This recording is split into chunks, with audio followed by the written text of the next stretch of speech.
कैलाश पर्वत की चोटी पर शिव गहरे ध्यान में बैठे थे। आंखें बंद पर सब कुछ देख रहे थे। सांसें स्थिर पर जीवन के मूल थे। उनके आसपास की हवा शक्ति से कंपित हो रही थी, शुद्ध चेतना की शक्ति। ये थे शिव, संहारक, पालनहार, सृष्टि के आदि स्रोत। लेकिन शांति ज्यादा देर तक न रही। एक साया पूरे ब्रह्मांड पर छा गया, एक ऐसी बुराई जो सारी सृष्टि को निगलने की धमकी दे रही थी। इस बुराई का एक नाम था त्रिपुरासुर। त्रिपुरासुर कोई मामूली राक्षस नहीं था। क्रोध और महत्वाकांक्षा से जन्मा उसने अपनी तपस्या से ब्रह्मा जी को प्रसन्न कर लिया था।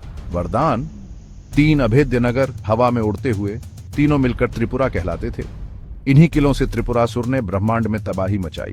उसने देवताओं पर हमला किया, यज्ञों को भंग किया और दुनिया को अराजकता में धकेल दिया। उसकी क्रूरता की कोई सीमा न थी। पृथ्वी उसकी शक्ति के आगे कांपती थी। स्वर्ग भी मानो सिमट गया हो। आशा, ऐसा लग रहा था, तेजी से लुप्त हो रही थी। देवता हताश और पराजित शिव की ओर मुड़े। वे झुके हुए सिर और भारी मन से उनके पास पहुंचे। इंद्र, उनके राजा, बोले, हे प्रभु, त्रिपुरासुर अजेय है, केवल आप ही हमें बचा सकते हैं। शिव ने सुना, उनका चेहरा भावहीन। उन्होंने देवताओं का दर्द, उनका डर महसूस किया। वे जानते थे कि अब समय आ गया था कर्म करने का। समय आ गया था संहारक के रूप में अपने भाग्य को पूरा करने का। शिव ने अपनी आंखें खोली। भीतर एक प्रज्वलित अग्नि। शांत योगी अब नहीं रहे। उनकी जगह अब खड़ा था योद्धा, बुराई का नाश करने वाला। वे उठे। उनका शरीर अपार शक्ति से चमक रहा था।